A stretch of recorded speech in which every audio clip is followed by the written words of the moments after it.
privilege that I get the opportunity, and we have a great show set up for you today. Our guest today at 2:05 is Mr. Edwin Avent, CEO of the Baltimore Collegiate School for Boys.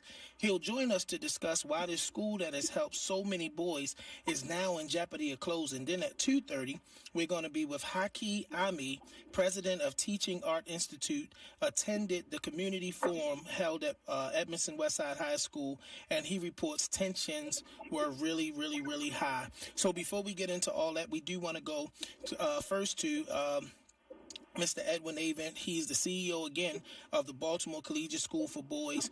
Folks, this is the solution our young men need to follow, and now it's in jeopardy of closing. Edwin, thank you for joining us today.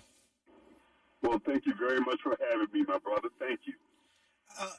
There are not enough spaces, and I'm very deliberate in my church about creating men-only and male-only spaces, and I think it's something that's good for the nurturing. We are losing generations of our young men. Some of our young boys don't make it to see the age of 18. We hear so much negative news about young men. Give us your thoughts around that. Well, it's always been a thing that has really motivated me for, I'd say, most of my life, but definitely over the last 30-plus years of my life. I've been dedicated to this mission of trying to ensure the future of the African-American male. When you look at all the statistics, it's been going on for far too long, whether it's the number of African-American men murdered in the streets, whether it's the number of African-American men being incarcerated in our country, whether it's the low number of African-American men graduating from high school, whether it's the enormity of the amount of black men who are illiterate, and how that limits their ability to live a productive lifestyle. These things have really been driving me crazy for years, and so I've just dedicated myself to doing whatever I can to help them. I'm one of the co-founders of an organization called Black Professional Men. We started in 1991. And our mission is to ensure the future of the African-American male. And ever since then, we've mentored and spoken in schools to over 3,000 boys. And we've given out scholarships to over 250 black boys who've gone on to college and do fantastic things. But my whole thing is it's always been about if we can educate a black man and get him to the level where he can sustain himself, own a home, you get married, have kids, we can have a stronger community. So that's been my focus. We have to strengthen our community, but for me, it really starts at education. If we can get men to be able to read and operate at least the high school level, they can have a much better chance in life. And so I think a lot of the solutions to the problems that we see are rooted in education, and that's why I've dedicated myself to I helped to launch this school, Baltimore Collegiate School for Boys. We opened our doors in 2015 to service boys from 4th grade to 8th grade to try to get them ready to get into the most competitive high schools that would get them ready to go to college. And so we're unapologetic about our mission. Our mission is to get black boys prepared to go to college. I tell people all the time, because people will say, well, they can make a good living in the trades, and I totally agree. But there's plenty of other schools that are preparing them for those type of careers. I wanted to have a school that was focused on trying to create more black men that could become professionals, that could become a doctor or could become an engineer or could become a lawyer. And all those types of careers require a college education. So we're dedicated to that. Because I believe we need more black male professionals. If we can educate our black men, I think we could change the trajectory of our entire community. That speaks greatly to the vision behind the school. But I want you to give us a little bit more as to why a all-boys school was necessary to do this, because we could put programs in regular schools that focus on boys. But your vision and the partnership was to create a school that literally catered to boys. Talk to us about why that was so important. Well, there's been plenty of studies that show that boys learn differently, right? Boys mature differently than girls. And so some of the things that we look at is that, boys have this energy that they got to burn off. It's constantly. So you could go into our classroom at any time, and you might notice a boy who might be standing in the corner or not sitting at the desk, but someplace else because he's a ball full of energy. So we got to address that, like, cater to their needs. Also, like I said, with regards to maturity, you got to give them some special leeway in a lot of respects. They just learn differently, and we feel that if we could take the distractions away from them, the distractions of girls, I'm just being straight up, if we could take the distractions away from them and just get them to focus on the work at hand, deal with them and their energy that's different, we'll be able to reach more of them.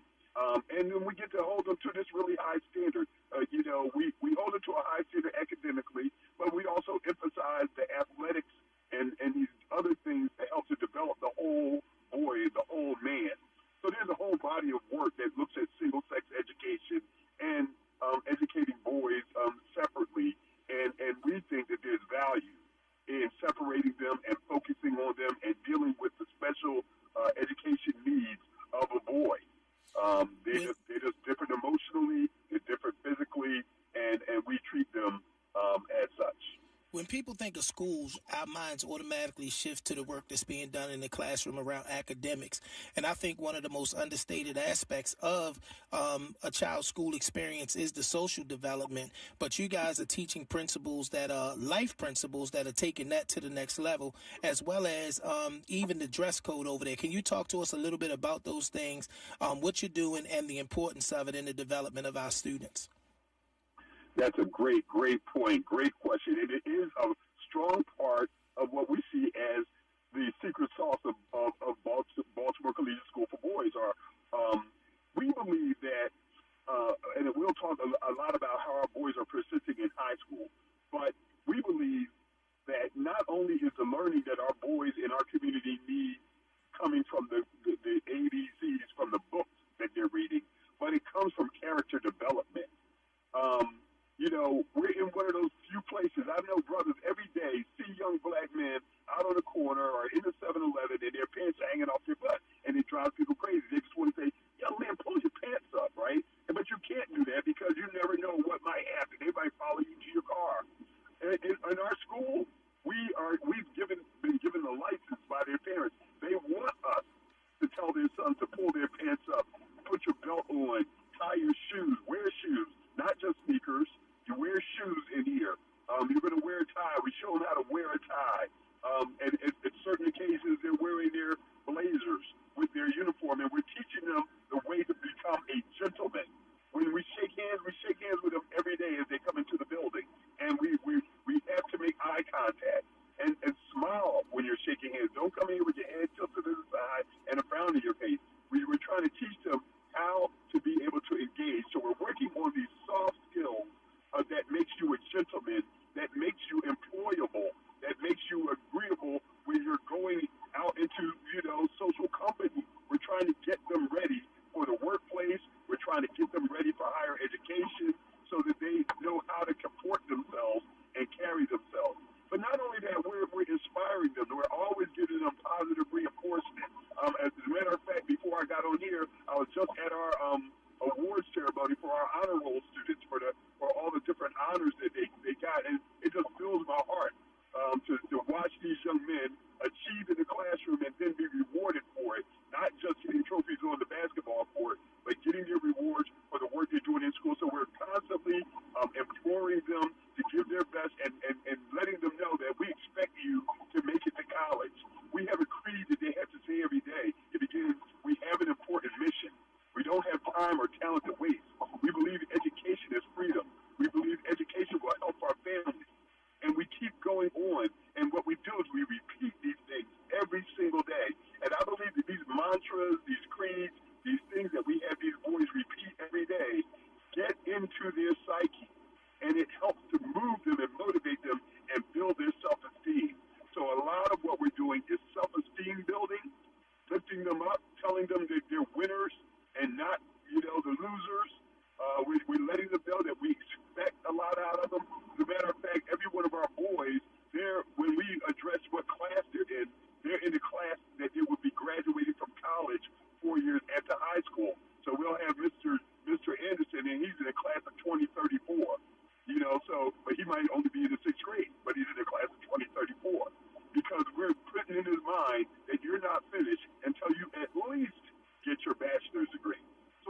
those other things are the things we're doing besides what's happening in the classroom.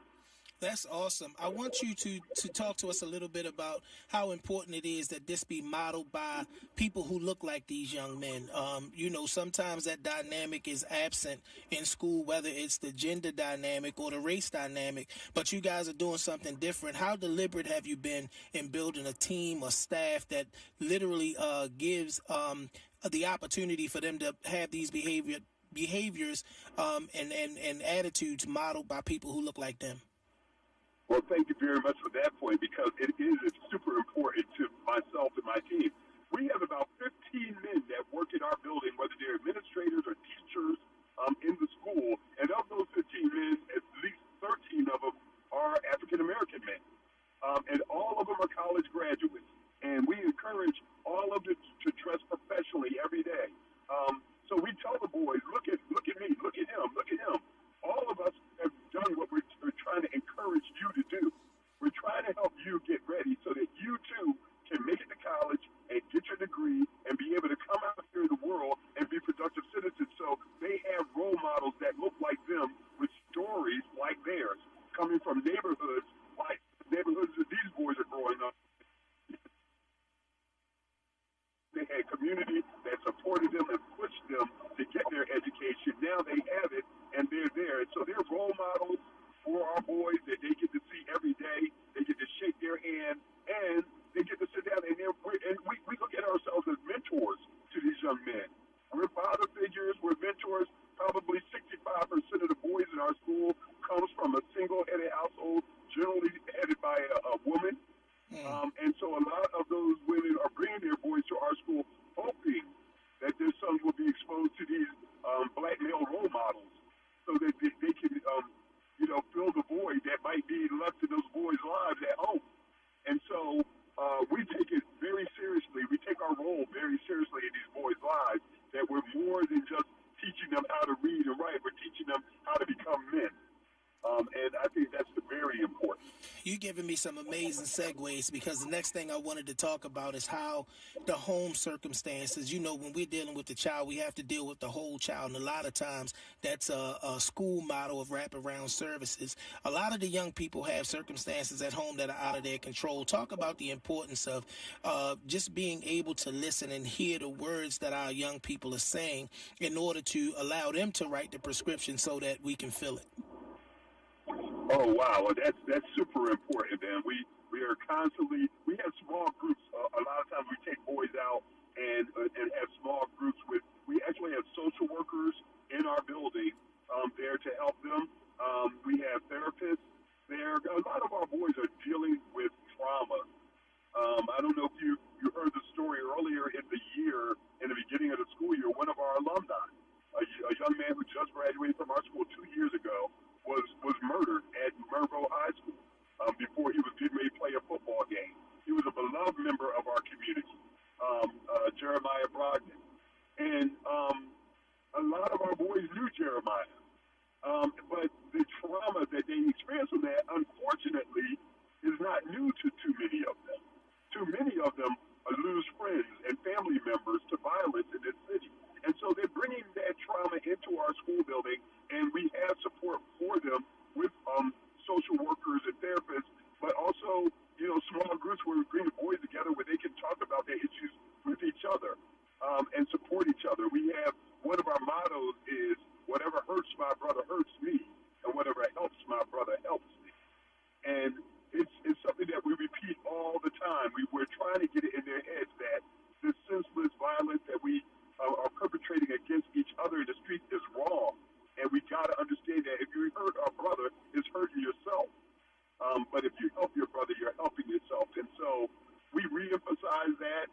We do whatever we can to like you said, provide wraparound services to really support these boys emotionally and mentally. And not only them, but their families. We try to be there for their mothers and their fathers, too. We have some ambitious plans for the future, as long as God blesses us and allows us to be renewed. We have desires to build programming that helps their parents with regards to job placement. We're partnered with different organizations. One such organization is Turnaround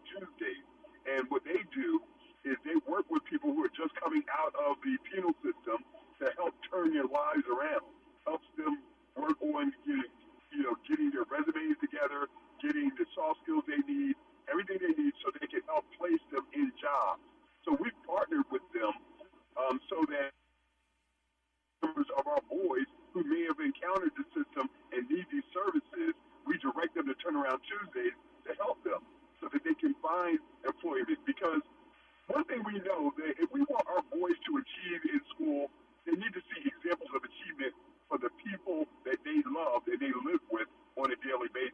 That's where you get inspired. And so we're trying to help their families while we're also working on developing these young men. You talk to us about the vision and the objectives. Talk to us a little bit about the actual success rates, because from what I understand, you guys are not just visionary in the things that you want to see happen. You are seeing the goals accomplished, and it's kind of really elevating the charter model way above what's happening in public schools. Talk to us a little bit about that. Well, I'm really proud about this. We graduated our first class of 8th graders. As I said, we opened in 2015. We graduated our first class of 8th graders in 2018. We called them the Vanguard class. So they graduated from the 8th grade in 2018. In 2022, last June, 2022, that class graduated from high school. And of the boys that graduated from our school, 90% of them graduated within 4 years.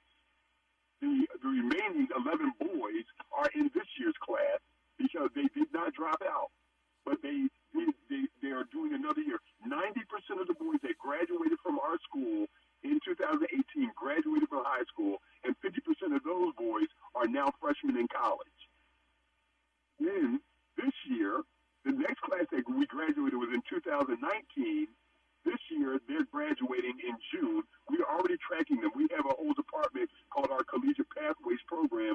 We have a director of that program who is in charge of tracking our alumni and helping them with scholarships, college applications, and all those things. So we know where our boys are, and we know where they stand. And right now we know that 97% of the boys that graduated from 8th grade in our school in 2019 will be graduating this June. And already over 45% of those boys have already received their acceptance letters to college.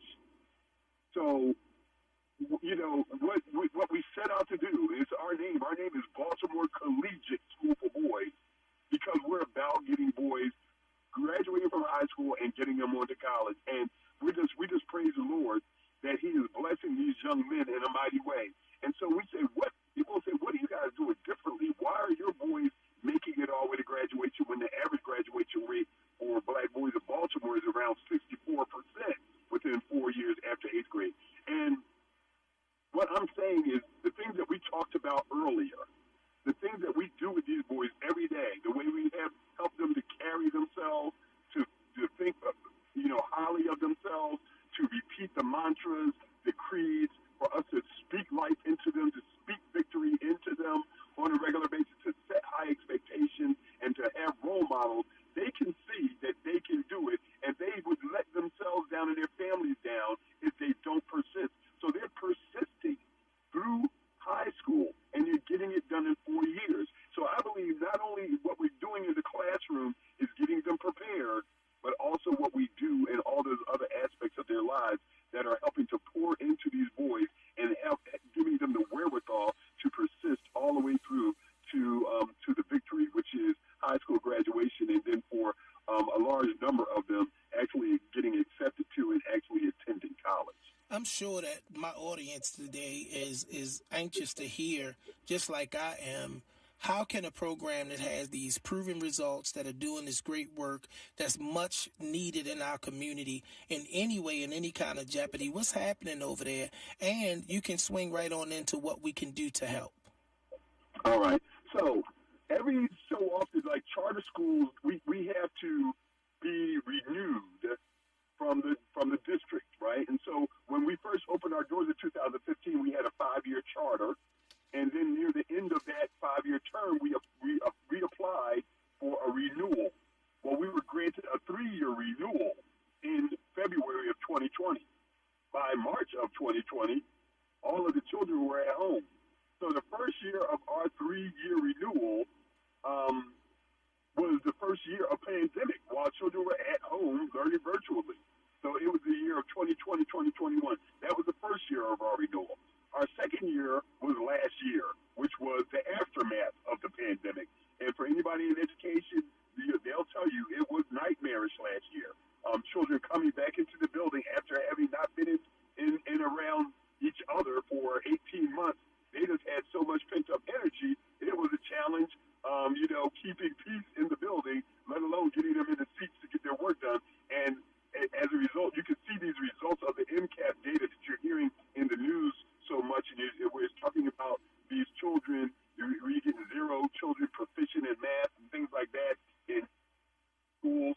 Well, I'll be honest with you, I'm not surprised. So many of these children had a vast amount of learning loss during the pandemic, being away from school for 18 months. Even though we were trying to teach them virtually, and we had great attendance virtually, and a lot of our boys did pretty well virtually. Not every child all across the city did. Well, anyway, at the end of last year, that's when we get something called the School Effectiveness Review. That is where they come in, and it's almost like an accreditation process where they do surveys, they observe classrooms, they talk to teachers, they talk to family members, they talk to board members, they do all types of evaluation of our school to come up with a recommendation as to whether or not we should be renewed or not. And so it's broken down into 3 categories: academic performance, culture and climate, and finance and governance. Those are the 3 categories. If any one of those categories are deemed not effective, it automatically triggers a recommendation of non-renewal. Doesn't mean that you're automatically not renewed. It triggers a recommendation of non-renewal. And so for us, we did pretty well. It did spectacularly last year, but academic portion of the evaluation, we passed the culture and climate portion of the evaluation, but in the finance and governance part, well, we did just fine with finance. We have no problems there. We have clean audits. Everything is great. But in the area of operator capacity, we're called an operator. I am actually the CEO of the Five Smooth Stones Foundation, and we're the operator of Baltimore Collegiate Schools for Boys. And so in the area of operator capacity, they found that we had some deficiencies over the year. We got cited for some things, and I always say those things, some of it is procedural things, some of it is technicalities, but we got some letters of concern and letters of reprimand because of data entry, of putting in information incorrectly. We got 2 letters for that with regards to attendance. We got 2 letters with regards to how we suspended boys incorrectly. Our principal and our vice principal used to be principals in Baltimore City many years ago. My principal, as a matter of fact, Dr. Barney Wilson, was the first African-American principal of Polytechnic High School. And so he's our principal now, but he had been away for a few years, as had Mr. Kelvin Bridges, my assistant principal. And so when we came back, they're running the school, but we had situations of disciplinary situations where we had to suspend some boys. And they submitted the suspension paperwork, but it was done incorrectly. And so we were sanctioned for 2 times. Now, if you got 5 or more of these types of sanctions during the course of your renewal period, it automatically triggers that area to be ineffective or not effective. And that's what happened with us. We got 1 too many of those types of letters of reprimand. Now, so we own that. We own that we got those letters of reprimand. But I just don't believe that it rises to the level of something that should close a school that's getting the other results. And so, when people, yes, sir. I got to check in. We need to take a quick break if I can, and then we're going to come right back on the other side. You can let us know what we need to do as a community to support you guys staying open. You're on now with Pastor Marvin McKinstry. I'm guest hosting today for Dr. Kaye on WEAA 88.9, the voice of the community. Please stay with us.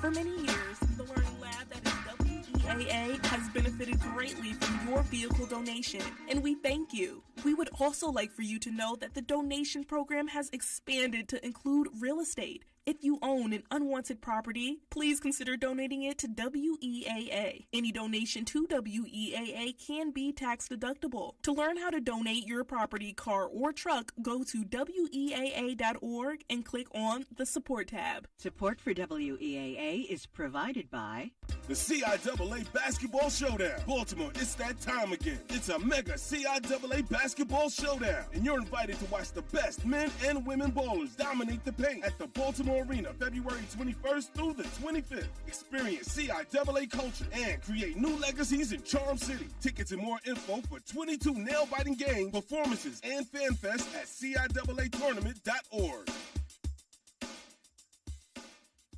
And members like you. Thank you. All of us want to know what's going on, but only some of us want to know the why, and that's where we come in. 1A is a place for the curious, daily conversations for those looking to make sense of our world. I'm Jen White. I hope you'll join me next time for 1A. That's right here on WEAA Baltimore, 88.9 from 10 p.m. to midnight.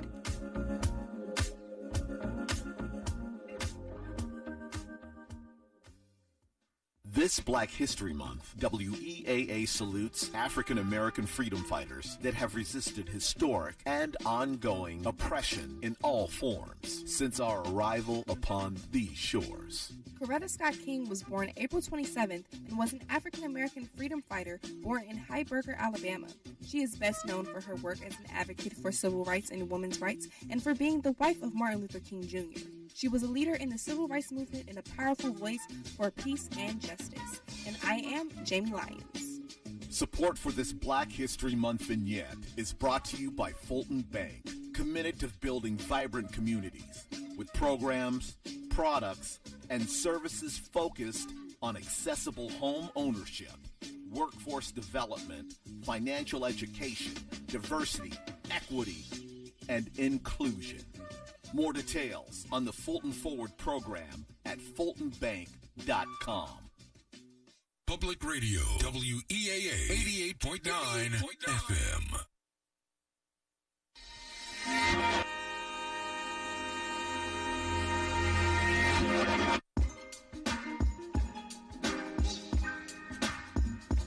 Welcome back to Today with Dr. Kaye. I'm your host, Pastor Marvin McKinstry Jr. Privileged again to sit in with Dr. Kaye, and we're going to be wrapping up quickly our interview with Mr. Edwin Avent, the CEO of Baltimore Collegiate School. Mr. Avent, you told us about the problems. How can we as a community, in the short time we have left, come together to make sure that this travesty of justice is not happening to Baltimore Collegiate School, and that our boys still have a place to come and get the great things that they're getting at your school?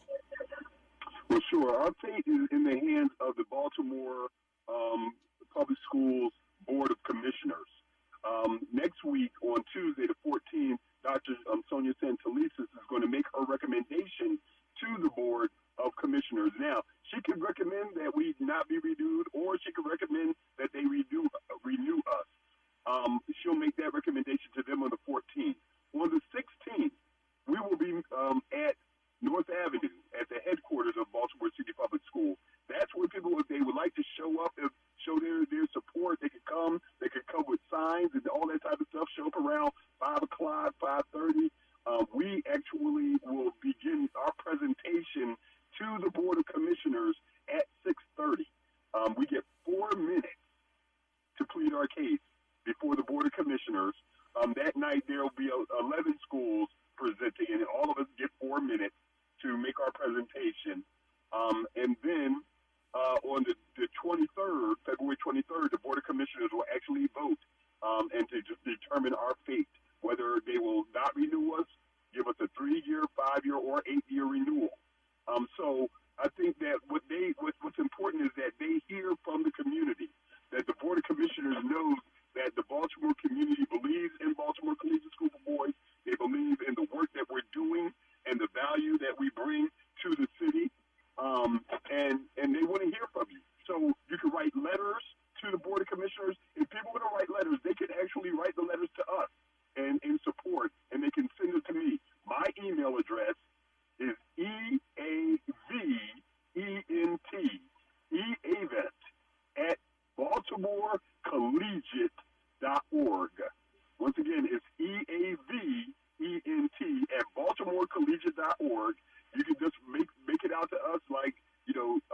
to myself, Edwin Avent, CEO, Baltimore Collegiate School for Boys. Our address is 2525 Kirk Avenue, Baltimore, Maryland, 21218. Once again, it's 2525 Kirk Avenue, Baltimore, Maryland, 21218. If you want to put that on the heading of the letter, you can just write your letter of support and tell why you support us.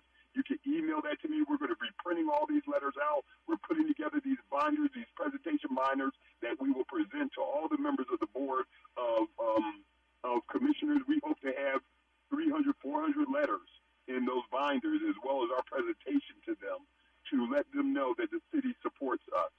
They can show up on the 16th outside of the Board of Education or come in the hallways or whatever. Just let them know the presence is there. Then once we get on the other side of this, because, Pastor, I'm claiming that God is going to be on our side and that we will see the victory and that we will be here. And once we get on the other side, there will be ways that people, if they want to help our school, you want to mentor in our school, you want to contribute, donate to the programs that we have in our school, we're more than happy to accept donations of time, talent, and treasures. And so we'd be looking forward to that. But right now, we're in the fight for our life. We just hope that God is going to bless us with an extended stay here to keep doing this work. Because we're just excited about the results. I am saying amen, which means and so it is. And the only caveat to the marching orders that you gave us of showing up on the 16th, the 23rd, and writing letters is, y'all, we need to pray. We know historically taking away activities in our community that caters to black boys has been a major contributor to a lot of what we're dealing with in our community. And we want to make sure that we don't lose this institution that's doing great work with our boys. Mr. Edwin Avent, the CEO of the Baltimore Collegiate School Up for Boys, I want to thank you so much for being with us this afternoon. And y'all, listen, it's time for us to get out and to make sure that our voices are heard concerning this great thing that's helping our boys in Baltimore, and to not be silent. Thank you, Mr. Edwin Avent. You guys are making black history over there on Kirk Avenue. Thank you very much, Pastor McKinstry. I appreciate it. Thank you very much to all the audience at WEAA and the family at EAA for always being supportive of us. And like you just said, everybody, just please keep us in your prayer. We know that through God, everything is possible. So you all take care and stay blessed. Amen again. All right, y'all. We thank Mr. Avent. And last night, while we're talking about schools, there was a community forum held at Edmonson Westside High School. Mr. Haki Ammi, the president of Teaching Art Institute, was there, and he is here to give us an update on what we missed. Brother Haki, thank you for joining us today. We're glad to have you with us on Today with Dr. Kaye. Yes, and greetings, and thank you, Brother Pastor Marvin. It's an honor to join you. Thanks, Dr. Kaye, and all of the WEAA family. So, yes, I was present last night. It was a very emotional and intense experience that, was going on there last night. So, I'll just open and just say we have work to do. And I thank Brother Edwin as well for the work that he's doing with the Baltimore Collegiate. My heart is breaking for the students at Edmonson Westside High School with the loss of 2 students to gun violence on the streets in Baltimore, Deontay Dorsey and Andres Moreno Jr. We're at a loss for words, and I had the opportunity to be there 2 days after the loss of Mr. Dorsey to talk to the students, and I spoke very raw and candid from the perspective I had of growing up and witnessing my first murder young, becoming desensitized, and to really tell them that it was okay to not be okay, because when we go down that path of desensitization, things happen like what happened with me. I followed in that way of life. Talk to us about the purpose of last night's forum. Well, certainly, yes, and I appreciate, thanks for letting me know that, you spoke to the group of young people. Actually, that is, my area that I actually lived in the Yale Heights area, but Deontay's grandmother actually lived a few houses up from me. And so meeting, the other siblings that he has over the past few weeks has been painful, and seeing his grandmother and his family experience that has been traumatic. But so last night, for the most part, it was, the discussion initially was, supposed to be reflective of, safety in the school systems. So, some of the school board members were present, and of course, the staff and many community leaders. I am a member of the Allendale Community Association where I grew up, which is a few, streets down from that area. And so we care about the students in this particular area. Edmonton, it has its challenges. I mean, we know that what came out last night was the failure of many students in math. Unfortunately, that's a citywide problem on some levels. The state of Maryland, out of the 23 jurisdictions, 24. Baltimore ranks the lowest, and so in many different areas, I'll say. And so coming out to hear individuals, and I'm not sure most people perhaps saw the woman speaking. I mean, she spoke about Maryville, but the same principle applies that the children do not feel safe. I believe her grandchild was experiencing some trauma and bullying perhaps, and she was just like pouring out her heart, and it just touched me. I mean, it was just like, man, something has to be done. And I'm not one to just say something has to be done. I have to say, what can I do? And so ultimately, it's going to be up to like the Edwin and, individuals who are emotionally wise and have interpersonal skills to first and foremost engage with these young black men. It's going to take some men to not run away, not move and run. Well, if you move, you still have to come back to home, to where your family was from, and to the communities that still need professional black men. And so, yes, go ahead, brother. Brother Haki, what were some of your expectations going into the forum, or Sure. what were you hoping would be covered during this meeting? Well, I think a lot of things were actually covered. I was hoping that some of the school police would have spoke, and I don't know if I got there a couple minutes late, but Mr. Clyde Boatwright, I saw a few school police officers, but I'm sure he's still in that same position. I would like to hear, because there were critiques of the police.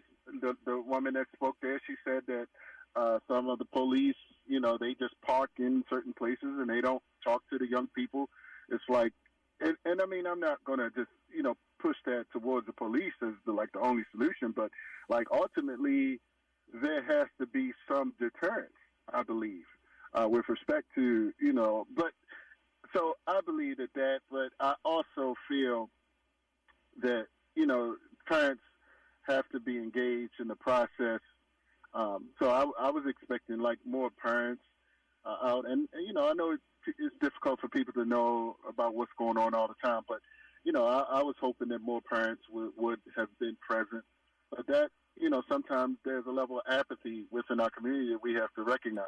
So, but I think ultimately, I think people had the chance to vent, to vent, to express themselves, and so ultimately, I feel a lot was accomplished in the context of just people showing up and talking about the issue, because we would never know what people are experiencing if the people at the Board of Education don't get out into the communities. We recently, and I want to throw this at you because we talked about parental involvement. I recently spoke to parents around the developments that have taken place in Baltimore County Public Schools, where their CEO elected to not run for another contract. And many of the parents in Baltimore City feel like, while they're accused of apathy, and I'm not saying you saying it is an accusation, they feel powerless because of the structure of Baltimore City Public Schools, from the appointment of the CEO to the Board of Commissioners to the battle cry that we need some change at those top levels, but it seems that nobody is listening. So how do you think the fact that Baltimore City really seems is at a point public school parents seem powerless in everything from who their CEO is to the governing body and how that takes place, how does that contribute to what we see, what appears to be apathy in spaces like this where we're talking about our young people and the violence? Well, and I think we're at a critical point. And, we just had some elections, and so the school board has been able to be expanded, from, fully appointed, if you will. Now we have some, individuals that are elected, and I feel they would have some independence, Ashley and Brother Kwame, who both I know, and I would encourage those that even ran to continue to push for these democratic changes. And so ultimately, like what's going on next week, and I'll be present there. I don't always get down to the board of, education, but, sometimes we have to be present. Like I was at Emerson, I don't make every single meeting everywhere, but sometimes we, as black men, I would hope, have to say, this is our city. We we demand a appropriate response to these issues, and somebody's going to have to be accountable ultimately. And so, but I do recognize that, the school is a part of Baltimore, and some issues that affect Baltimore are just going to affect the schools as well. So it's sort of bigger than, just the schools, if you will. So that's just my being open and honest about things. Yes, sir. You said you were personally encouraged by the meeting yourself. What were some of the solutions or outcomes to this particular meeting that gives you some hope that things are going to be better moving forward? Yes, well, I feel that, there's a pastor with the Still Meadow Church, and I appreciate the churches. I just want to plug that church down on Frederick. He said, look, if your children aren't, don't feel, they're not afraid, they are afraid to come to the schools, bring them to my church down on Frederick. And I that was encouraging. I would hope, ultimately, because, some people, there's a school, some people suing the school systems, and, they want, to push to take them out of the children out of the school system.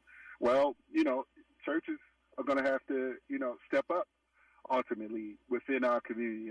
Who else, what other institution do we have to say that's functional, that black people control, that cares about black children? And so ultimately I feel outside of the independent, the Saturday schools, and the after-school programs, of course, the churches are going to have to come to the rescue. We have a guest with us on the line. We want to go to the caller. I believe he may have a question or comment to this topic. Dwayne from Baltimore. How you doing this afternoon? Talk to us. Oh, how you doing? Hey, thanks for taking my call. Hey, look, I've been listening to this show for a long time. I've heard, expert after expert, government official after government official come on, And look, let me tell you something. Here's the bottom line for Baltimore. And I'm a transplant from Baltimore, but I fall in love with the city, okay? And it pains me every day to see the challenges, But at the end of the day, Baltimore is not going to change, okay, until the heart of the people change. Mm. And unfortunately, too many experts and leaders and all of this, they keep thinking the change is outside in. But the change has to be inside out, okay? Every program and idea that has come up over the past 5.5 years that I've lived here, none of it has made us see change. There's very small progress. Very, very just, tingling progress, okay? But there's not going to be a sea change until the heart of the people change, okay? And so, if everybody listening out there, we got to start encouraging the heart of the people. Look, I didn't become a scholar. I didn't become scholarly, I should say, by a teacher telling me, oh, Dwayne, you should do this, da-da-da-da-da.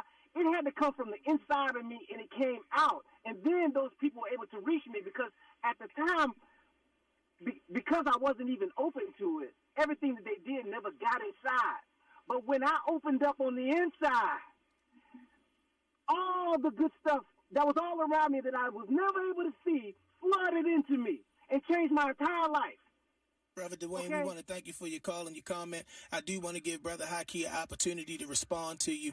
Things aren't going to change until the heart of the people's change. Brother Haki, I want to kind of pose it to you. You just talked about the faith community stepping up and leaning in. What are some of the other solutions towards changing the heart of the people or the current culture that's fueling a lot of what we're seeing, specifically around schools no longer being safe spaces? Well, I agree, and I appreciate the brother. You know, there's the macro side, and then there's the micro. What individuals can do, and so for me, one of the things that we have to be enlightened. We have to raise our consciousness about who we are, and Brother David Miller. Let me just give him a shout out. He has some children's books, and he always talks about how. Many young people, they don't see images in the books, and so they don't see themselves. And so they don't feel like they're going to be anybody because nobody around them is doing anything to demonstrate that. So this is, when you don't see positive images of yourself, this is who you become. You become what you see on television. And so ultimately we don't have any control. And Dr. Jawanzaa Kunjufu, I'll just encourage people to get his books, Countering the Conspiracy to Destroy Black Boys, and Dr. Amos Wilson's books, The Natural Genius, Awakening the Natural Genius of the Black Child and the Psychological Development of the Black Child. We have to have our conscious black educators to be studying and knowing our history. So, and to teach that and to build up the esteem, the confidence. And I'll just close with this. Former Mayor Pugh, when she was running, and there was discussion about creating a cultural, shall I say, a office to shift the culture. It was a brilliant idea. I don't know what happened to it, but that's another story. But it was a brilliant idea. I was in conversations with some individuals to create that. But I believe our culture is dying here. And so I'll just say that. Brother Haki, we got another caller we want to try to get in. Rick from Northwest Baltimore. Rick, what you got for us today? Good afternoon. Thanks for taking my call. This is what I don't understand. Why do we always have to, as a black community, have to endorse negative behavior, make excuses? Now, they come on here, they know they got a school, they know they have certain qualifications, then you don't dot every I and cross every T. Then we want to come to the black community crying like we the victim, like people just out to get you. Now, we need to be straight up and be honest that we need to take care of business. And that's the problem. We don't take care of business, then we want to pass, then we want to make excuses. I mean, yes, they doing great work, but they know what they have to do. And then it comes down to finances. You ought to understand that's the biggest thing when you talk about organizations and running schools and stuff. So, I don't feed into that negative narrative that, they just out to get them. They drop the ball, and they have to own their stuff as well. And a lot of times in the black community, we don't want to own our stuff. We want to thank you for your comment. I'm sure he's talking about the Baltimore Collegiate School for Boys. However, y'all, we want to remember that the good outweighs the bad in this situation, and we want to still focus on not losing this institution that is helping our black boys. We have another caller, Linda, the spiritual woman from Gwen Oak. Linda, what you got for us? Hi, praise the Lord. And I just want to give all of the callers and you the glory and the thanks for every word that has been spoken. Because you know what? I want to share one of my raps. I was going to, quote the rise of black men, but seek the Lord while he may be found. Call upon him while he is near. The devil's in the time of desperation. But listen to Jesus and have no fear. Just know that you know that God is in control. Come over on the Lord's side and save your soul. Remember, there is no middle ground. You either rise up or you go down. I love you, yes, I do. Love, peace, I'm through. And I just want to say that if my people who are called by my name should humble themselves and pray and seek my face and turn from their wicked ways, then will I hear from heaven, forgive their sin, and heal the land. Thank you, Linda, for that comment. That's one of my favorite scriptures. Brother Haki, I do want to talk back to you about something that you said. You quoted a few, well, you actually brought up two of my very favorite authors. It's been almost 20 years that I was introduced to Dr. Kunjufu and his work. And I got to say this to you because I want to hear your perspective. When we start talking about black imagery and you look at a city like Baltimore, every institution has black leadership from the top down, whether it's City Hall, the school board. So what are we really missing when we start talking about, and I get what you were focusing around textbooks, and we know historically they've lacked a real context of black culture. But when we start talking about the fact that in Baltimore City, you see black leadership everywhere, what is the disconnect from the fact that we have all of these black leaders from the top down and getting that message into our children that they can be anything? Right. Well, ultimately, let me just, be real. I mean, and you mentioned Kunjufu, and he published another book by another author, but, it broke down, like, what our children, listened to. Once upon a time during the 1950s, it was the black church, the family, school, then music and television. And now it's the music and television, the parents, school, and then church at the last. So ultimately, unfortunately, there's been this disconnect, a generation gap as well, with being able to connect to our young people to create a type of, we're capturing their minds. And one thing, the first person to the mind of a black child is the winner. And unfortunately, our enemies are controlling, the minds of our children and turning them against us. There's a book called Why Do Our Children Hate Us? And it talks about, unfortunately, we haven't protected their minds effectively. And so all we can do is organize, honestly, and try to propagate and plant seeds and give literature, videos, whatever, that's educational and enlightening to create a different ideas. But I have an idea about what we do as teaching our sense to what we have been able to do. But yes. Brother Haki, I thank you so much for being with us today, man. This really has been an encouraging conversation, and I really want to make sure that you and I can connect because there's some things that I'm doing that I would love to be able to bring your energy and your wisdom to. I got to go now, y'all. That's it for me today. It's been my privilege and my honor again to sit in for Dr. Kaye, y'all. I get excited every time I get the opportunity. So I want to thank Dr. Kaye. I want to thank her team. I want to thank her producers, everybody, for making this yet again another fun ride. For the next hour, you're going to hear a special Black History special from Dr. Kaye. I'm Marvin McKinstry Jr. You're listening to WEAA 88.9, the voice of the community. Thank you again for riding with me.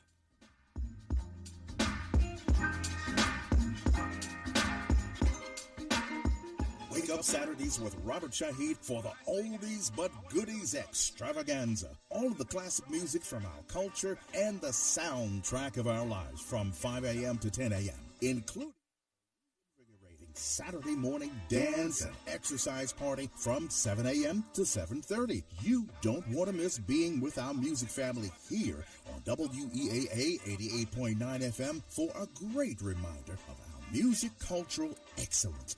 Every Saturday, 5 a.m. to 10 a.m. We are absolutely the voice of the community. When it comes to making plans, you're the best. From those delicious barbecues to special birthdays and unforgettable family get-togethers. The same way you plan for those important moments, start planning to protect you and your loved ones from a natural disaster like a hurricane, flood, wildfire, or tornado. Get started today at ready.gov/plan. A public service message brought to you by FEMA, the Ad Council, and WEAA 88.9 FM, the voice of the community. You can run, but you can't hide.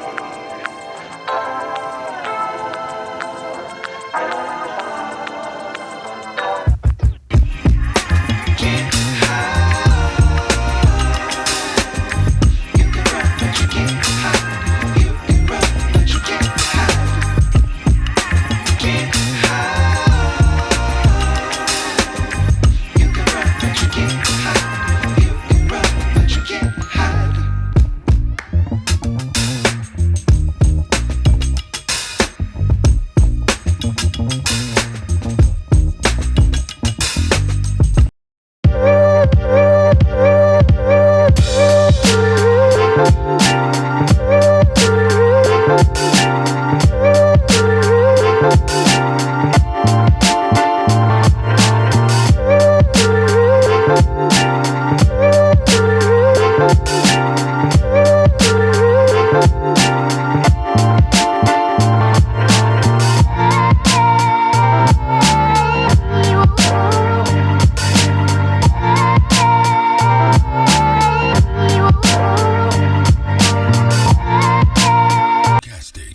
State University Public Radio, 88.9 WEAA FM and HD1, Baltimore.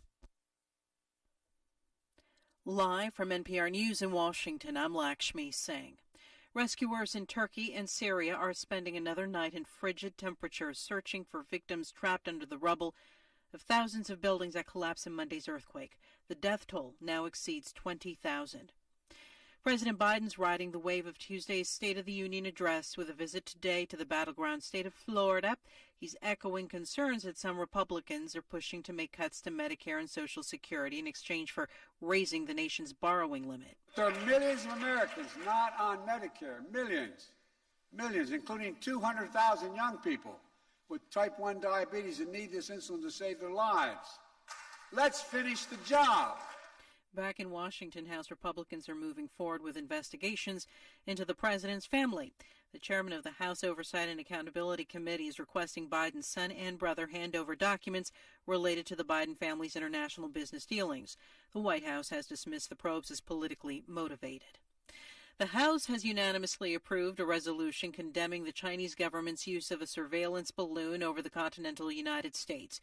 Here's NPR's Deirdre Walsh. The non-binding resolution denounces the presence of the Chinese spy balloon as a brazen violation of U.S. sovereignty. House Foreign Affairs Committee Chair Mike McCall said the intelligence operation is further proof of the national security threat posed by China. It is publicly challenging U.S. interest, threatening Taiwan, supporting Russia's war of aggression in Ukraine, and now violating U.S. sovereignty. U.S. fighter jets shot down the balloon over the coast of South Carolina last Saturday, but members of both parties want the Biden administration to detail what kind of data the Chinese were able to collect. Both the House and Senate have received classified briefings from administration officials, and a Senate panel held a hearing on the issue. Deirdre Walsh, NPR News, the Capitol. There's harsh criticism for Southwest Airlines on Capitol Hill today as a Senate committee holds a hearing on the airline's operation.